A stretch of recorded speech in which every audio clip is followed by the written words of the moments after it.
And right after Connie Black talks about that, she says, Dr. Montessori referred to the child as his hope for the future. It is through the child that we will build communities that are based on faith, hope, and tolerance, rather than on fear, hatred, and rigidity. That's pretty specific, right? Like, that's pretty specific, these things that we want to develop: faith, hope, and tolerance. Now, I know that those words are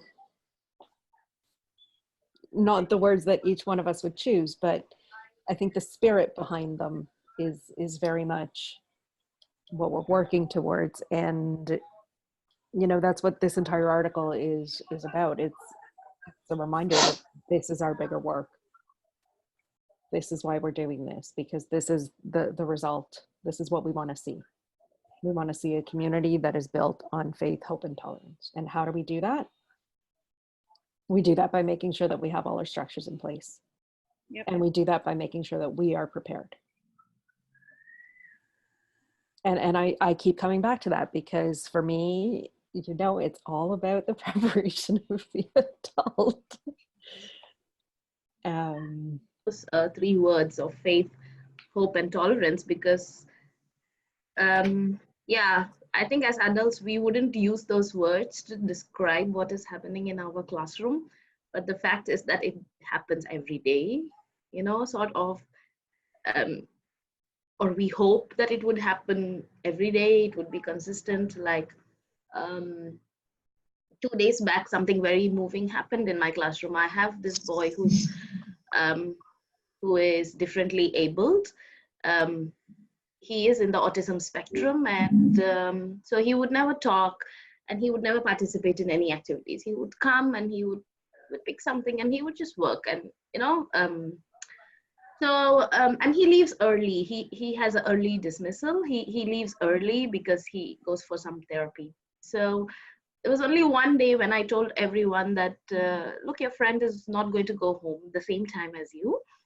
He has to leave earlier than all of you. And so they asked why, and everything happened. And then ever since then, when the parents come, they come into the classroom to bring him home. And even if I forget, or even if somebody forgets, there's always one child from the group who would say, friends, can you all stop what you're doing? Let's say bye to him. You know, there's not a single day that they do not go to the door and, you know, they do not, you know, wave him goodbye. Or even if they're engrossed in the work, somebody would just turn and just wave the hand to him saying that bye, see you tomorrow.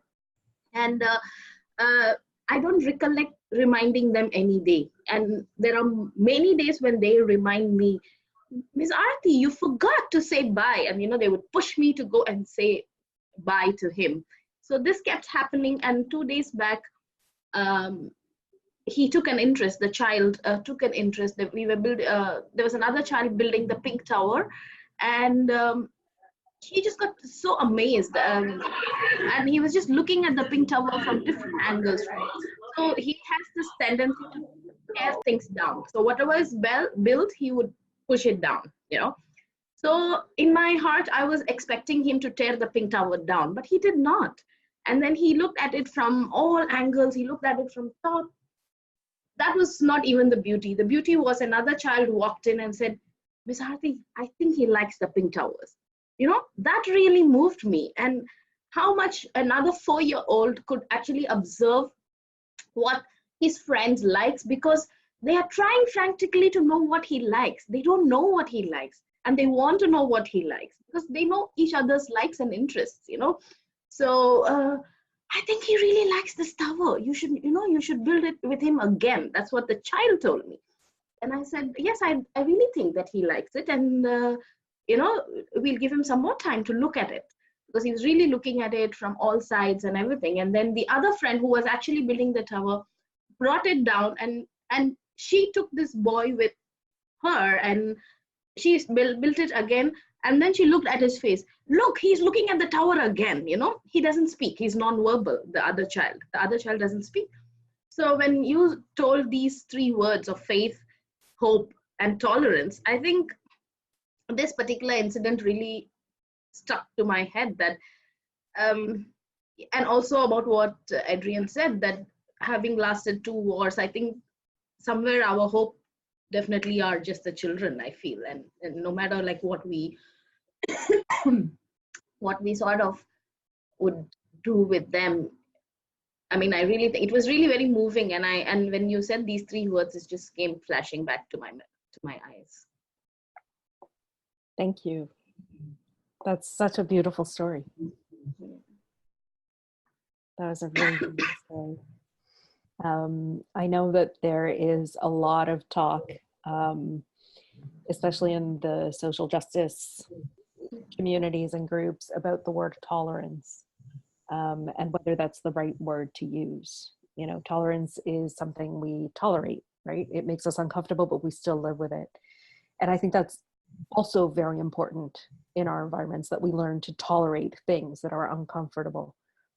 And I think we also need to use the word inclusion or belonging or welcoming when we do talk about children who are not of the whatever dominant place it is that we're talking about, whether we're talking, you know, neurology or skin color or religion or gender or whatever. So just to add to your words. Yeah. There's another word. Because that also happens in our environment. Yes. Right. And I think it's interesting to look at the differences between those. Yes. And when you were talking about it, I made a list of words that that came up often in this article, because some of them surprised me a little bit. So of course there was belonging, but a couple of other words that kept on coming up were dignity. I think dignity it's such a big word, and it's so important, and it's so counter to the way that our society in general views children and schools and childcare. Dignity. Interest. I was like, interest has to do with community building. Like, interest is an individual thing, right? But no, interest is absolutely a part of community, and especially here, the way she's talking about the children taking interest in each other, which is what you were just describing. Admiration is another one that came up often, and the other big one for me was whole. She talks a lot about seeing the whole of the child, which again, you know, I think in Montessori we tend to focus so much on the independence piece that we often forget that seeing the whole of the child actually includes the child's social personality, the child's social side, the child as an interdependent being, as an interdependent member of a community, as an interdependent being of a family, right? And she actually talks about family. So I found that really interesting. When Beth and I were preparing for the topic of community, creating communities, I was a little bit concerned that we didn't have a lot of like, do this activity with the children to build community and do that activity with the children to build community. And I'm really glad we didn't go in that direction, because the more I read and dig into the materials that we are giving you, the more I am reminded that that's not real community. You know, I mean, there are times when we need that. Doubtless there are times when we need that, but real community, and Connie Black says this over and over again, and Dr. Montessori said it over and over again in the chapter that we read last week. Community is about where we live. It's not about the games we play. It's about where we live.